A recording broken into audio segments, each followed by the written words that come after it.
Hello, hello, hello, Danny. Oh, How are you doing today?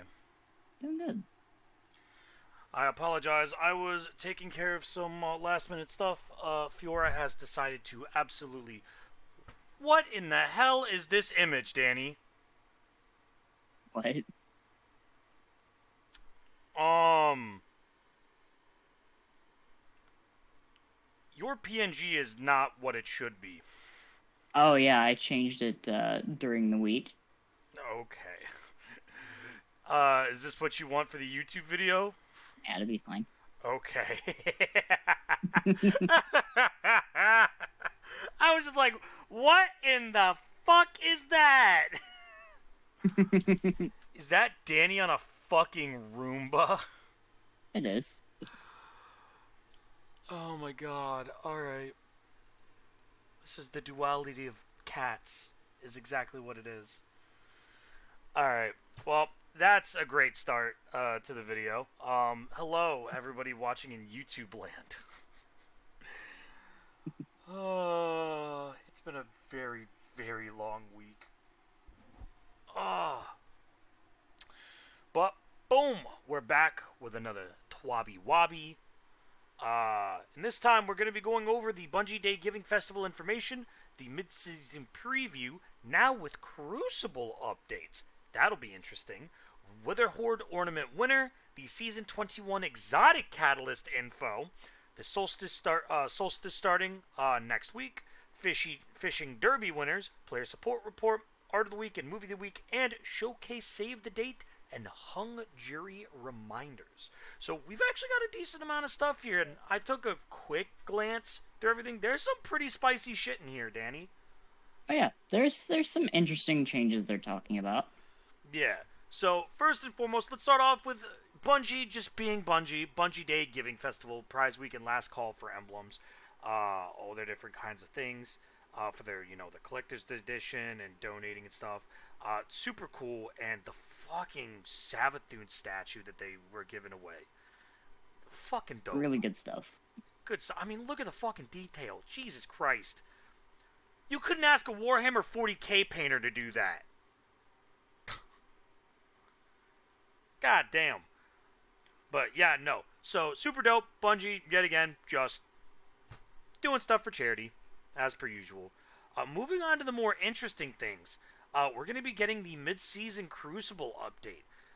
So coming 7/18, that is next week. If you're watching this video the week that this comes out, it is, I believe, Tuesday. Yep. Yeah. So they fixed a few out-of-bounds spots in various maps, which has always been an issue. And then they also did something to Whisper of Change, which is they reduced the damage reduction in PvP from 15% to 5%. A 10% drop is pretty large. Um, Along with that, the dev team kind of got a little say here about what's going to be going on, and they're going to be changing a couple things. Firstly, they're going to be changing respawn and respawning and how it works. Danny, if you wouldn't mind going over this part. Let's see what exactly they mean about this. 'Cause Crucible's always kind of odd. Yeah, I was going to say, do you want to go over the next part and I'll go over this part? Yeah, the next part I'm A little bit more more familiar with. knowledgeable with. Yeah. Okay, then I'll tell you what, I'll go over the respawning changes. So basically, what they're doing is they're fine testing respawns, not just based on what game mode you're playing, but also what map you're playing on. So, for example, if you're playing on a much larger map, you may have a slightly longer respawn. Or if you're on a much smaller map, or no, my bad, in reverse. Um, if you're on a larger map, you spawn super far out, and on shorter maps, you spawn smack dab in the center instead of like getting a chance to actually be able to play the game. Along with that, uh, if it's a larger map, they're not going to spawn you. they're going to make shorter spawns, and if it's a smaller map, they may do slightly longer spawns, just so that way people aren't, camping and stuff like that. But just kind of, they're trying to fine tune respawning to several variables, which, yes, is cool, but I don't know how I feel about it. Simply because when you change the respawn, if you're used to smaller maps and you respawn every, 3 seconds, and then you go to a different map, and then all of a sudden now you respawn in like 4 to 5 seconds, it is a very noticeable change. Oh yeah. And in all honesty, I'm gonna be honest. The last time I played Crucible was about 2 weeks ago, and I did it off stream. Um, I played 2 matches. Both matches were, I believe it was Control, and they both were within 10 points of each other. So it was a relatively close game.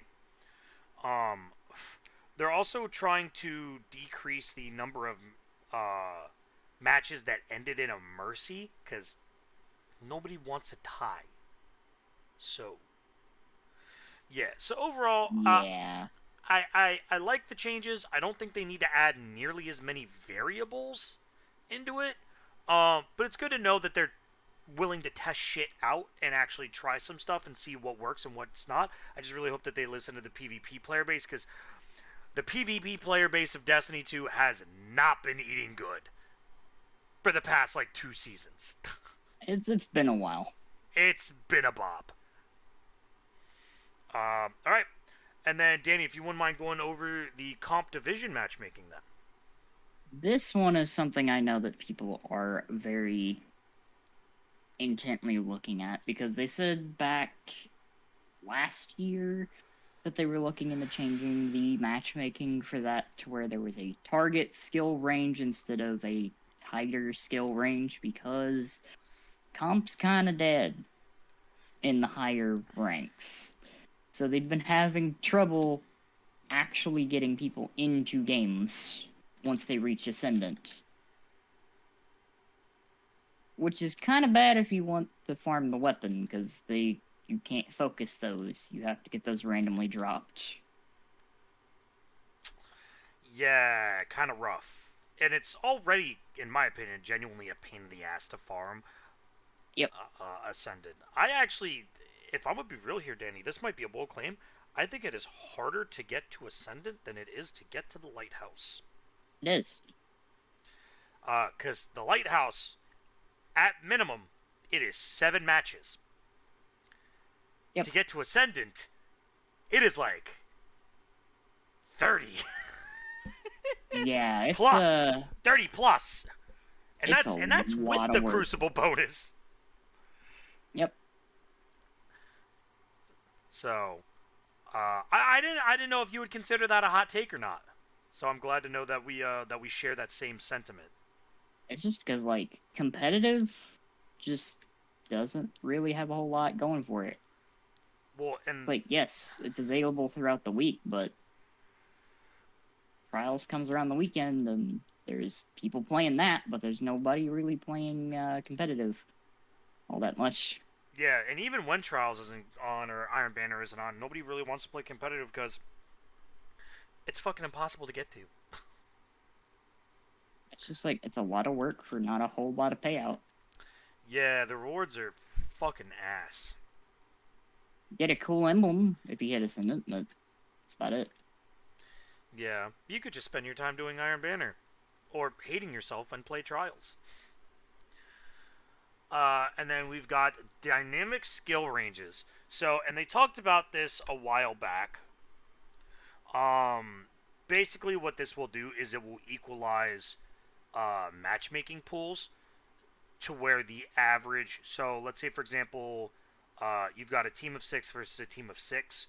You have 3 people on each team at, let's say their MMR is like 300, then both the other teams will have roughly about 200 level MMR people, and their average skill level will be 250 MMR. Basically, what dynamic skill ranges is designed to do is to kind of help slightly higher or slightly lower skilled players roughly within 50, 100, 150 MMR to play together to help reduce uh, wait times. Because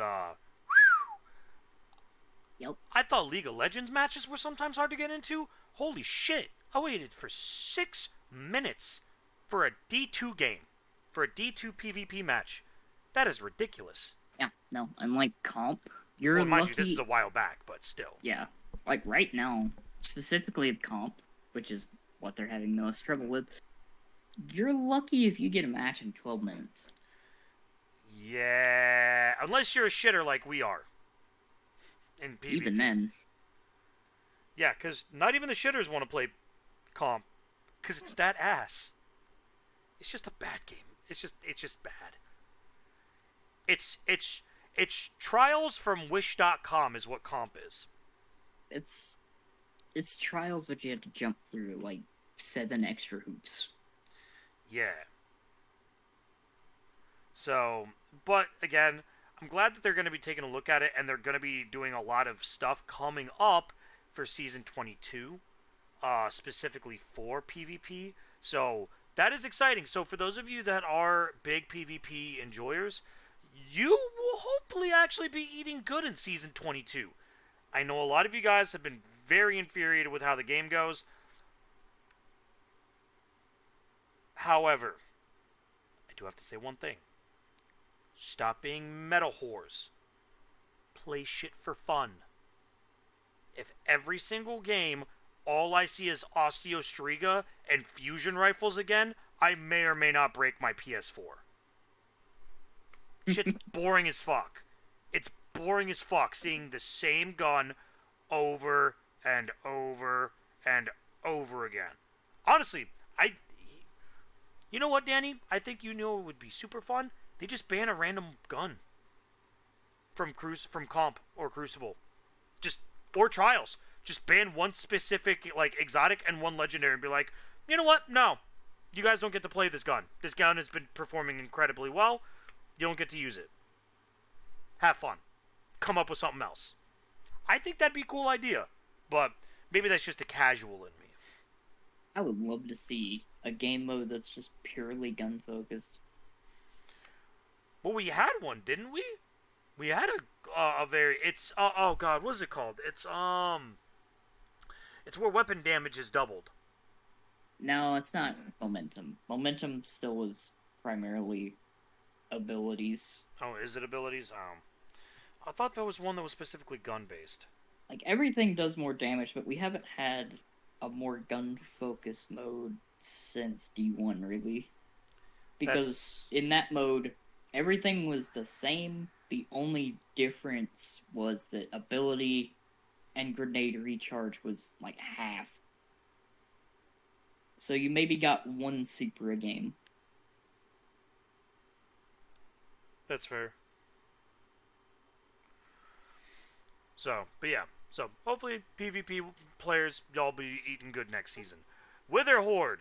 The winner for the Wither Horde ornament is it is the Titan ornament, which I genuinely think this looks so good. And it's unlike every other Wither Horde ornament. Like, I think all 3 of them are really solid. Yeah, like, all 3 of them were good. Though I will say, though, the last one, the third one, the one that was like Ivory Hive, kind of, I was not a complete fan of that, just because we have so many ornaments that are like that already. It was Ahamkara. Ahamkara. It's based off a ribbon. Yeah. It's pretty neat. Yeah. So, cool to see that. That's pretty dope. Hadopelagic Tribute. If you are one of the Guardians running around with your wicked implement glued to your side, we have some information for you regarding the Catalyst. When designing Catalyst, our teams aren't there to create something you need to get, but something to entice you to let your weapon achieve its full potential. So with that, here's some more info from the weapons team themselves. The main thing we wanted to facilitate is getting you into a rhythm with your precision hits. Refilling the magazine when collecting a shard accomplishes that, letting you continue aiming down sights to chain precision damage, but adding mag overflow with the Catalyst lets you extend that even further, especially when picking off red bars in between damaging stronger targets and collecting the shards when they return to you. being able to potentially slow targets with a primary weapon in the PvP neutral game is already kind of spicy, which is why we tuned the perk so a single target would either be dead or close to it by the time you start slowing them. If you switch targets when outnumbered, however, the perk works with any stasis shard though, so if you're running a stasis subclass, you'll rarely have to reload. We also heard feedback on the base weapon and have a few buffs on the way. Among other things, we were cautious with the timing window for creeping attrition, but we're looking at adjusting that in the future. Keep an eye out for that. So, super dope. Again, I want the gun. I think it's super fucking cool. I think the way that it works is kind of unique. It's interesting. Yeah, and it's a stasis weapon that's actually meant for a stasis build.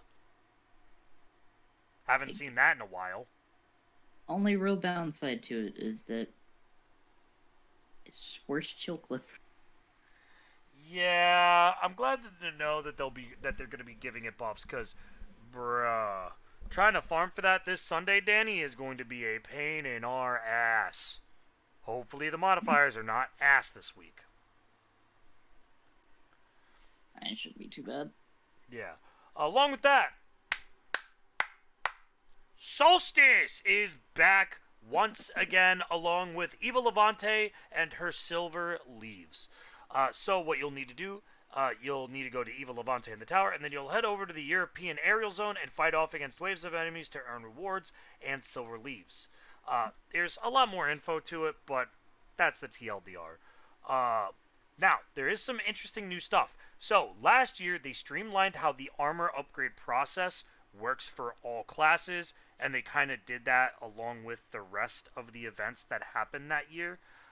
Yep. And most players were pretty happy. It made it a lot more interesting, and it made it a lot more easier to kind of acquire a better piece.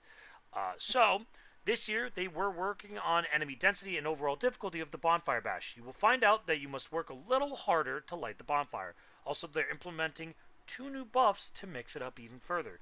Firebound, which is only available in Bonfire Bash, is when close to a fire team member, you gain increased recovery and super regeneration. Along with that, you'll get Flare. This buff is available in Bonfire Bash and the Vanguard Ops playlist. Rapidly defeating combatants to unleash waves of paracausal fire around you, dealing damage to nearby combatants. During Solstice, you can chase down a desired roll on your armor. Looking for a 100 discipline for the best grenade builds, or are you in need for some more recovery to have better survivability in Crucible? If you ever wanted to fine-tune, Solstice is the time to do it. Upgrading your Solstice armor requires finding and spending Silver Leaves, Silver Ash, and Kindling. So, we're going to quickly go over this. We all know how it works from last year, but for those of you that weren't here last year, we're going to be covering that. Silver Leaves. To earn Silver Leaves, just complete activities throughout the game. Vanguard, Ops, Crucible, Gambit, pretty much anything. Just get Silver Leaves. Now, to get Silver Ash, you'll take said Silver Leaves and you will transform them into Silver Ash by completing the Bonfire Bash activity. So you can then spend the Silver Ash to reroll armor stats from the armor mod screen. Now, this is very important.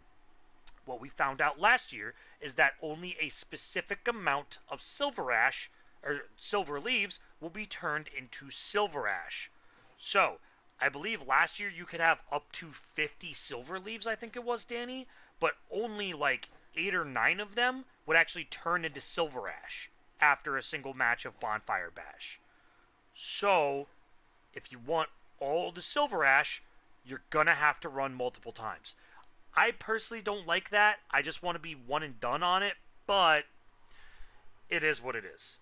If it makes it a little bit easier to stand all of you there in YouTube land, if you have not gotten the title / the emblem for it,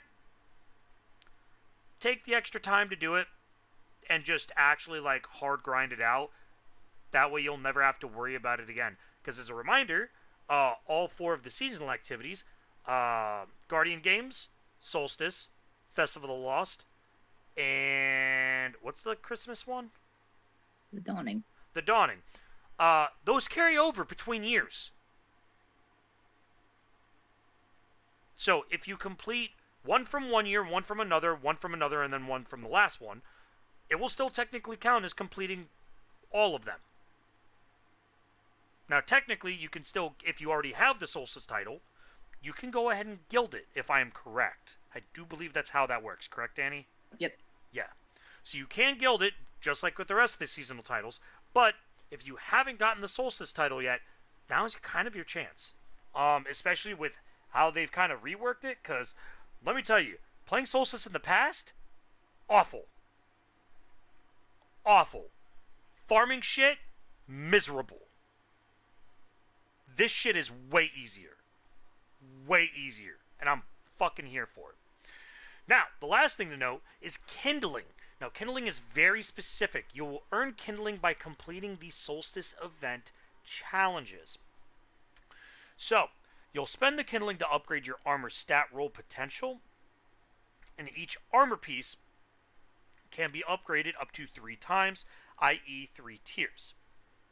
So, the easiest way to remember is you have 5 armor pieces.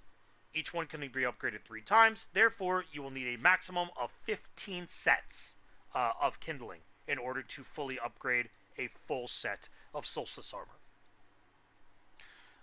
Now, remember, you only need to do this once per armor slot. Every time you upgrade a piece of Solstice armor, it is permanent and shared across all Solstice pieces for that armor slot. So, if you upgrade a helmet all the way to Tier 3, every Solstice helmet currently in your inventory and any future helmets you earn for that class can now access Tier 3 stat rerolls. The new Solstice armor sets feature both free and paid glows like previous years, and just like last year, fully upgrading an armor piece with kindling will cause it to glow.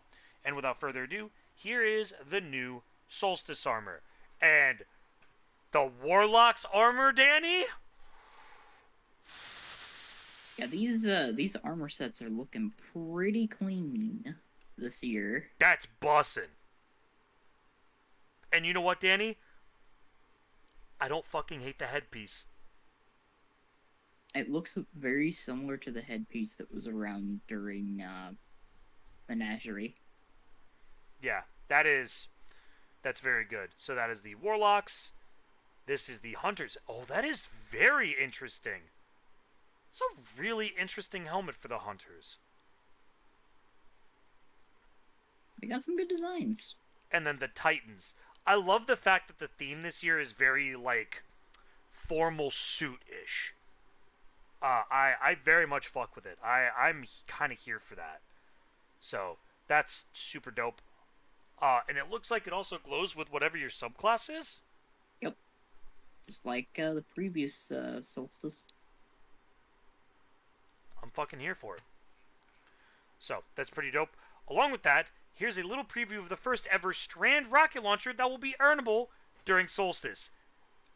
And, that's pretty good looking. Now, my question is it going to be an exotic or a legendary, Danny? What are your bets? It's a legendary. It's a legendary? Alright. Sag. But, it honestly looks like the old school Halo 2 rocket. It is, from what I can gather looking at it, it is a retextured Bad Omens. It's a chonky boy. Yep. So, super dope. Along with that, the fishing tournament results. We sent you out with the task of catching fish, and we were pretty sure you caught all of them. We are so excited to announce the results of the Bungie Day Fishing Tournament. Our top fisher overall was Arla Duke with the top score of 660 points. Special shout out to Mafia, who not only won the Delta Derby, but also caught the most exotic fish overall with 10.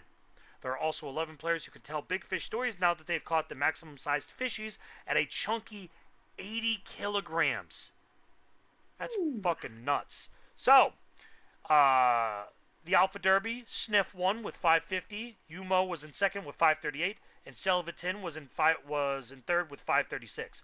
Bravo Derby, I'm not even gonna attempt to try to read those fucking that kanji. But first place had 551 points, second place had 537, and Agura had 531. Charlie Derby was won by Winter with 518. Second place with Rampage with 483, and in third place was Aiden of Chaos with 477. Delta Derby, first place was Mafia with 658, second place was Genma with 560, and third place was Andy with 531, and to Echo Derby was Arla Duke with 660, Second place was Kind with 624, and Electro Brains with 580. So congratulations to all you guys that made it. I think that is super dope. And I really hope that they do more of these, because I heard that it was an absolute blast. Just chilling, shooting the shit, fishing. Oh, yeah. It's a pretty neat thing that they decided to do. Yeah, I think that's super dope. It is a little RNG based, but, I mean, because come on. Mafia was 658 and Arleduc with 660. 2 points. That's an uncommon fish. Yep. One fish could have made the difference. The pain. But yeah, now with that being said, we are into the player support report. Emblem ownership reminder. Collect your shit. Sometimes if you fucked up and the shit's not there, you won't be able to collect it until you actually do the thing that, allows you to get said emblem. Yep. I don't know why they have to keep stating this. It's not that hard to think about. We got new known issues, though, Danny. Alright, due to an issue, we have temporarily disabled the utility kickstart armor mod. Can you tell me why that is, Danny? In combination with something else, there was a glitch that resulted in infinite barricades and very fast charging supers for Titans. Nice. The Child of the Old Gods aspect is not providing ability energy or health as expected. That's pretty bad. It's only the first tick. Everything after the first tick is not registering. Ooh, that's really bad. So, that is awful. Basically, that aspect is completely worthless aside from debuffing right now. Ouch. We saw this one last week. The defeating unstoppable champions too quickly during the intro to the PsyOps Battleground Moon Nightfall can result in missing revive tokens as well as players earning a lower than expected reward tier. Yeah. Again, take the fucking PsyOps out of the fucking Nightfall playlist. They don't deserve to be there. They were trash to begin with, and they're even more miserable as a Nightfall. Miserable. Altar of Reflections memories may not appear centered when viewed. We saw that one last week. And some players are unable to acquire new Trials of Osiris rewards. That's what you get for fucking playing Trials, you scrubs.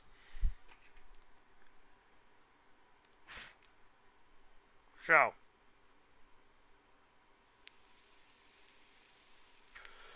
Now we are on to the movie of the week. It is Pat Garcia. It is the Destiny 2 anime ending, Sisters. And it is Anna and Elsie. I unfortunately cannot view. I cannot watch it, because I do want to get copyright striked. But you can go check out the Twitter that posted it. Again, at Pat Garcia. My bad, not Garcia. Pat Garcia on Twitter. Along with that, we've got Carp Desire Structure. We've got Night Sendent doing a couple pictures of the witness, or a picture of the witness they desired, meaning structure, a winnower to shape the garden. I can't tell if that's digitally done or if that's painted. Really well done stuff. Yeah. And interestingly enough, it actually shows a slightly different side of the witness, because normally we see the witness and we're like, fuck that bitch. We actually see like the streams of the thousands of souls coming from the witness's eyes, which we don't really get to see a whole lot. So I think that is super cool. Also with the witness not with an asshole face, which is a nice touch. I'm a very big fan of that. The witness is still a dickhead though. And then we've got Anivi Art. Some days luck just isn't on your side, but I've come to love my aquarium full of carp.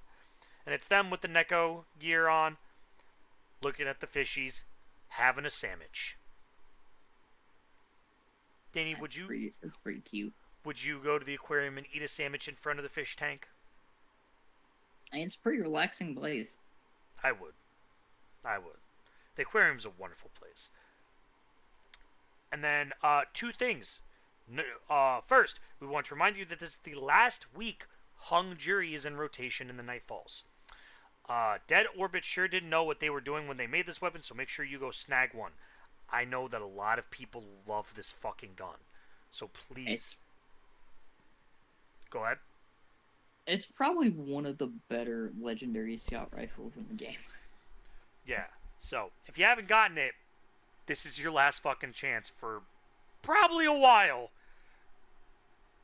if at all. Because they Yep. may or may not just flat out replace it. And second, it's getting closer. The Destiny 2 showcase on August 22nd, 9 a.m. Pacific time. Now,